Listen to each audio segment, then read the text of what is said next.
Hello everyone, in this video we will continue with the question number 26 of the chapter Heat and Thermodynamics from the book DC Pandey J Advanced section में से हम questions कर रहे हैं. Alright, so in this question we are given a uniform solid brass sphere is rotating with an angular speed omega naught about a diameter. If its temperature is now increased by 100 degrees Celsius, what will be its new angular speed?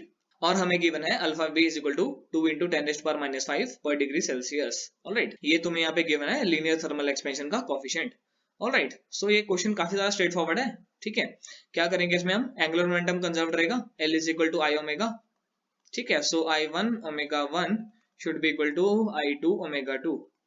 Alright, now moment of inertia of a sphere, solid sphere है, कितना कितना होना चाहिए इसका, that is 2/5 mr square.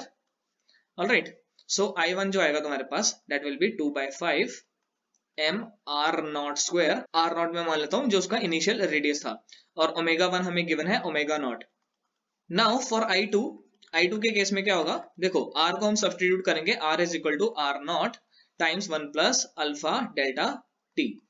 ठीक है, alpha delta theta या delta t, मतलब डेल्टा टी जो है या डेल्टा थीटा जो भी तुम लिखते हो, चेंज इन द टेम्परेचर है. Alright, so I2 will be 2/5 m times r naught square times 1 plus alpha delta t raised to power 2.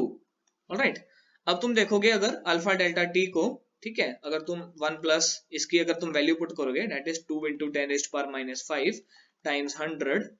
Alright, और ये आ गया हमारे पास स्क्वायर. इसको अगर हम थोड़ा सा सॉल्व करें this will come out to be as 1 plus 2 into ten raised पर माइनस 3, और ये आ जाएगा हमारे पास स्क्वायर. नाउ ये जो क्वांटिटी है ये 1 से काफी ज्यादा छोटी है. ऑलराइट, इसका जो ऑर्डर ऑफ मैग्नीट्यूड है वो 10 रेस्ट पर माइनस 3 में है और इसका है 1 में. तो मैं क्या करूंगा, बाइनोमियली इसको अप्रोक्सीमेट करूंगा. बाइनोमियल आई थिंक अप्रोक्सीमेशन तुम्हें पता होगा कि 1 plus x raised power n को, ठीक है, you can approximate it as 1 plus n x. Alright, तो मैं वही चीज इसमें यूज करूंगा. This will be 1 plus 2 into 10 raised पर माइनस 3. ठीक है, आई थिंक तुम्हें क्लियर हो गया होगा. This will be 1 plus 4 into ten raised पर माइनस 3. ठीक है, सो ये सारी जो चीजें हैं हम जरा I2 की इक्वेशन में डाल देते हैं. This will be 2/5 m r not square, और साथ में आएगा तुम्हारे पास 1 प्लस 4 इंटू टेन रेस्ट पर माइनस 3, और दिस विल बी ओमेगा 2. तुम्हें ओमेगा 2 फाइंड करना है. ठीक है, सो इस इक्वेशन से कॉमन चीजें पहले कैंसिल कर देते हैं, that is 2/5 m r not square और omega not, not omega not, omega not नहीं आएगा. ठीक है, 2/5, तो ये सारी चीजें हमारी होगी cancel. So this will be omega 2 is equal to omega not upon 1 plus 4 into ten raised पर माइनस 3. नाउ इसको हम ऐसे भी लिख सकते हैं, that is omega not times 1 plus 4 into ten raised पर माइनस 3 एंड रेस्ट पर माइनस 1. ठीक है, फिर से हम वही वाली अप्रोक्सीमेशन यूज करेंगे. This will be omega not times 1 minus, और ये 10 रेस्ट पर माइनस 3 है, दिस विल बी 0.004. ठीक है, इस तरह से आ जाएगा. So this will come out to be as 0.996 omega not. Alright, so कौन सा ऑप्शन है हमारे पास, that is our C option. ठीक है, सो ये क्वेश्चन काफी ज्यादा स्ट्रेट फॉरवर्ड सा था. ठीक है, कंजर्वेशन ऑफ एंगुलर मोमेंटम और ये जो थर्मल एक्सपेंशन है ये तुम्हें पता होना चाहिए. ये क्वेश्चन काफी इजी था, और डेफिनेटली ये वाला जो कॉन्सेप्ट था तुम्हारे पास जो अप्रोक्सीमेशन का, ये तुम्हें पता होना चाहिए. तुम्हारी बस कैलकुलेशन थोड़ी इजी हो जाएगी. अदर देन दैट भी तुम सॉल्व कर सकते हो, लेकिन life will be more difficult for that. ठीक है, क्योंकि इसको अगर तुम ऐसे सॉल्व करोगे तो मुश्किल हो सकती है. सो ये क्वेश्चन सॉल्व हो गया. अब हम देखते हैं next question. So this is our next question. इसमें मैं क्या गिवन है, 1 mole of an ideal gas undergoes a process. ठीक है, ये प्रोसेस का इक्वेशन गिवन है. Here P not and V not are constants. Change in the temperature of the gas when the volume is change from V not to 2V not. So इस question को कैसे solve करेंगे, पहले तो ये process लिख लेते हैं, that is P is equal to P not upon 1 plus V not by V, और इसका है हमारे पास स्क्वायर. नाउ क्वेश्चन में हमें सिर्फ टेम्परेचर का चेंज पूछा गया है with respect to the volume. तो मैं क्या करूंगा, इस इक्वेशन में मैं P को एलिमिनेट करूंगा using ideal gas equation, that is PV is equal to nRT. ठीक है, सो P क्या हो गया, nRT by V. So nRT by V should be equal to P not upon 1 plus V not by V square. Alright, so हमारे पास यहाँ पे क्या आएगा, this will be nRT should be equal to P naught V upon 1 plus V naught by V square, और मैं NR को भी चलो इधर ही लिख लेता हूँ 1 by NR, और N वैसे हमें कितना गिवन है, 1 मोल गिवन है, सो मैं R ही लिख देता हूँ यहाँ पे. Alright, so now at V is equal to V naught. ठीक है, हमारे पास जो टेम्परेचर होगा, लेट से उसको मैं मान लेता हूँ T1. So this will be P not V not upon 1 plus, और ये V not by V not आ जाएगा, ठीक है, सो 1 आ जाएगा यहाँ पे भी, and this will be times 1 by R. So this will be P not V not by 2R. Next हमारे पास केस था V is equal to 2V not का. ऑलराइट, सो इस केस में हमारे पास क्या आएगा, this will be T2 should be equal to P not 2V not upon 1 plus V not by 2V not का square and times 1 by R. So this will be twice of P not V not, और यहाँ से V not से V not हो जाएगा cancel, यहाँ पे तुम्हारे पास 1 बाय 4 आ जाएगा, ठीक है, और LCM ले लोगे तो यहाँ पे आएगा 5 बाय 4, और वो जो 4 है ऊपर जाएगा तो इससे मल्टीप्लाई होके 8 बन जाएगा. ऑलराइट, सो तुम्हारे पास T2 ये आया, T1 ये आया, तुम्हें क्या फाइंड करना है, टेम्परेचर का डिफरेंस, ठीक है, टेम्परेचर का चेंज तुम्हें फाइंड करना है, ठीक है, क्वेश्चन में. सो that will be T2 minus T1, that will be 8 by 5 P naught V naught by R minus P naught V naught by 2R. ठीक है, P naught V naught by R को common ले लो, so this will be 8 by 5 minus 1 by 2. so यहाँ पे हमारे पास कितना आएगा, P naught V naught by R, 8 2s are 16 minus 5 by 10, so that will be 11 by 10 P naught V naught upon R. ठीक है, सो calculative भी था ये क्वेश्चन, बाकी कुछ नहीं था इसमें, क्वेश्चन काफी ज्यादा सिंपल था, तो बी ऑप्शन जो है हमारा वो आंसर आया. ऑलराइट, सो ये भी क्वेश्चन हो गया सॉल्व. अब हम देखते हैं next question. So this is our next question. In this question we are given PV diagram of a diatomic gas is a straight line passing through origin. The molar heat capacity of the gas in the process will be. ठीक है, तो देखो इस question को कैसे solve करेंगे, पहले तो तुम्हें पता होना चाहिए कि फाइंड क्या करना तुम्हें. ठीक है, so as per the first law of thermodynamics तुम्हें पता होना चाहिए dq is equal to du plus dw. Alright, dq को तुम लिखोगे n c dt, du को तुम लिखोगे n c v dt, और w को तुम लिखोगे p dv. ऑलराइट, तुम्हें इस क्वेश्चन में ये जो c है ये फाइंड करना है. ऑलराइट, जो मोलर हीट कैपेसिटी है तुम्हें ये फाइंड करनी है. ठीक है, सो चलो ये कैसे फाइंड करेंगे. देखो इस क्वेश्चन में कई बच्चे तो डायरेक्ट फॉर्मूला के लगाते हैं, ठीक है, रट के जाते हैं, बट उसका कोई बेनिफिट नहीं है. मैं तुम्हें पूरा प्रोसीजर दिखाऊंगा कि कैसे उसको हम सॉल्व करेंगे. ऑलराइट, सो मैं पीडीवी को पकड़ता हूँ. पहले हमें क्वेश्चन में क्या गिवन है कि जो प्रोसेस है वो एक पीवी डायग्राम है, ठीक है, और वो है स्ट्रेट लाइन कर्व, और वो ओरिजिन से भी पास कर रहा है, तो वो P प्रोपोर्शनल टू V होगा. Alright, so PV raised to power -1 किसी कांस्टेंट के बराबर होगा, यही है हमारा प्रोसेस.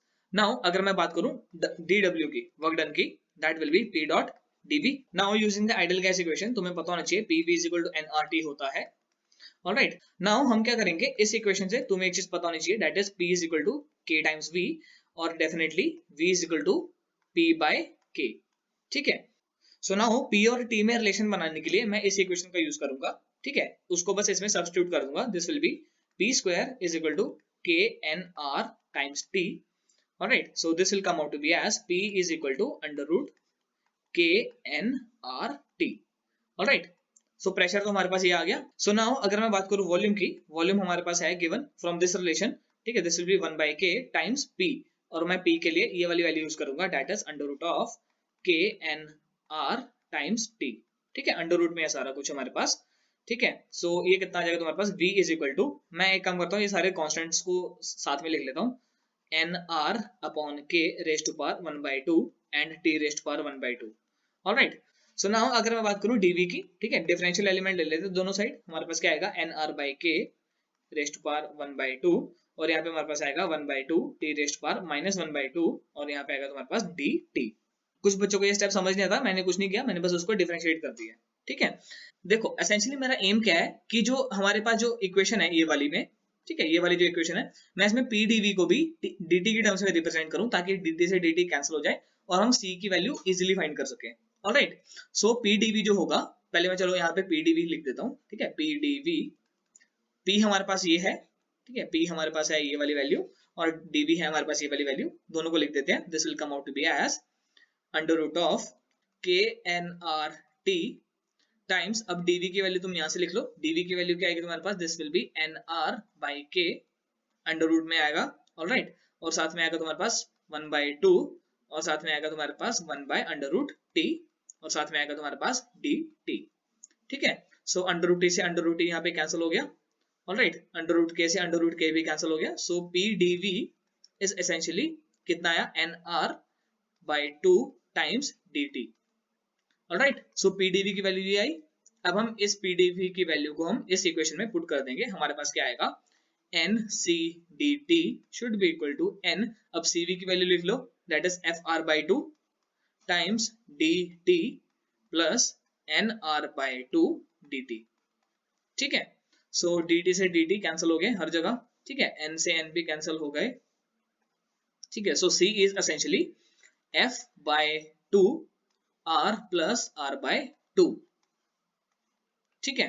नाउ क्वेश्चन में हमें क्या गिवन है, क्वेश्चन में हमें गिवन है कि ये जो है गैस डायटोमिक है, ऑलराइट, सो एफ 5 होगा, ठीक है, एक काम करता हूं मैं r बाई 2 को ना कॉमन ले लेता हूं बाहर, सो this will B 5 plus 1, this is 6 by 2 times r which is 3r, ठीक है, सो 3r आया हमारा आंसर, ये कौन सा ऑप्शन है, this is our third option, alright, so question काफी अच्छा था, इंपॉर्टेंट था, मजा आया सॉल्व करने में, ठीक है, ऐसे क्वेश्चंस की प्रैक्टिस करो, ठीक है, जेईई एडवांस में इस टाइप के क्वेश्चंस आ सकते हैं, ऑलराइट, बाकी तो इसमें कुछ ज्यादा कुछ खास था नहीं, बस तुम्हें ये सारी जो बेसिक जो प्रिंसिपल्स हैं ये तुम्हें पता होना चाहिए कि तुम कर क्या रहे हो, ऑलराइट, सो ये क्वेश्चन सॉल्व हो गया, अब हम देखते हैं next question. So this is our next question. In this question we are given the root mean square speed of hydrogen molecules at a certain temperature is 300 meter per second. If the temperature is doubled and the hydrogen gas dissociates into atomic hydrogen, the RMS speed will become, और ये हमारे पास चार option. तो सबसे पहली बात VRMS is equal to under root of 3RT by m। अब क्या किया हमने, जो टेम्परेचर है वो डबल कर दिया, ठीक है, और जो मॉलिक्यूलर मास है एसेंशियली वो m/2 हो गया, alright, so VRMS में पुट कर दो, this will be under root of 3R times 2T upon m/2, alright, so this will be 3RT times 4 upon m का under root, alright, so this is essentially 2 times 3RT by m, ठीक है, जो 3RT by m है तो वो तुम्हारा VRMS 1 था और ये है तुम्हारे पास VRMS 2, ठीक है, इनिशियल और फाइनल, ठीक है, so this is twice of VRMS 1, ठीक है, फर्स्ट केस में जितनी तुम्हारी थी उससे डबल होगी, सो फर्स्ट में थी तुम्हारी 300, सो तुम्हारे पास 600 आ गया, ठीक है, जो RMS स्पीड है वो एसेंशियली डबल हो गई, ठीक है, सो हमारा जो सी ऑप्शन है वो आंसर आ गया, काफी स्ट्रेट फॉरवर्ड था क्वेश्चन, बहुत इजी था। अब हम देखते हैं next question. So this is our next question. In this question we are given volume versus temperature graph of 2 moles of helium gas is as shown in the figure. The ratio of the heat absorbed and the work done by the gas in the process 1:2 is, और ये हमारे पास चार option, ये हमारे पास VT graph given है, alright, तो पहली बात हमें पूछा गया है, हमें delta Q by delta W का क्या पूछा है, रेशियो। सो नाउ पहले इस ग्राफ को ऑब्जर्व करो, ठीक है, ये V वर्सेस T का ग्राफ है और इसका जो स्लोप है वो है कांस्टेंट, ठीक है, so P V is equal to N R T, अगर तुम देखोगे तो V is N R by P times T, alright, so इस ग्राफ का जो स्लोप है वो है ये, ठीक है, सो इसके अकॉर्डिंगली जो हमारा P है वो है कांस्टेंट, सो ये जो प्रोसेस है ये कैसा है, आइसोबारिक प्रोसेस, ठीक है, आइसोबारिक प्रोसेस, सो प्रेशर हमारा कांस्टेंट है, सो डेल्टा Q को हम लिख सकते हैं n c p d t या डेल्टा टी, ऑलराइट, और डेल्टा W को हम लिख सकते हैं P delta V, and P delta V को तुम क्या लिख सकते हो, using the ideal gas equation, P delta V को तुम लिख सकते हो NR डेल्टा T के बराबर, ठीक है, काफी सिंप्लीफाइड सा इक्वेशन है, so this will be NCP delta T upon NR delta T, delta T से डेल्टा T हुए कैंसिल, N से N हुआ कैंसिल, सो जो तुम्हारा आंसर है that is CP by R, alright, now CP क्या तुम्हारे पास 1 plus F by 2 times R, और ये अपॉन R है, ठीक है, R से R हुआ cancel, so that is 1 plus F by 2, ठीक है, नाउ क्वेश्चन में हमें गैस गिवन है मोनोटॉमिक, सो मोनोटॉमिक के केस में F कितना होता है तुम्हारे पास 3, so that will be equal to 5 by 2, ठीक है, ये जो आंसर आया तुम्हारे पास 5 बाई 2 आया, सो जो तुम्हारा आंसर है दैट इज बी ऑप्शन, ठीक है, this is our correct option. So इस क्वेश्चन के साथ इस वीडियो करते हैं एंड, ठीक है, वीडियो पसंद आए तो लाइक जरूर करना, चैनल को सपोर्ट करने के लिए शेयर एंड सब्सक्राइब जरूर करो, और कमेंट्स में जरूर मुझे अपने सजेशंस देते रहो, एंड इस चैप्टर को अच्छे से रिवाइज करो, ऑलराइट, कोई भी डाउट हो तो मुझसे कमेंट्स में पूछ सकते हो। So till then bye bye, take care and I wish you all the best.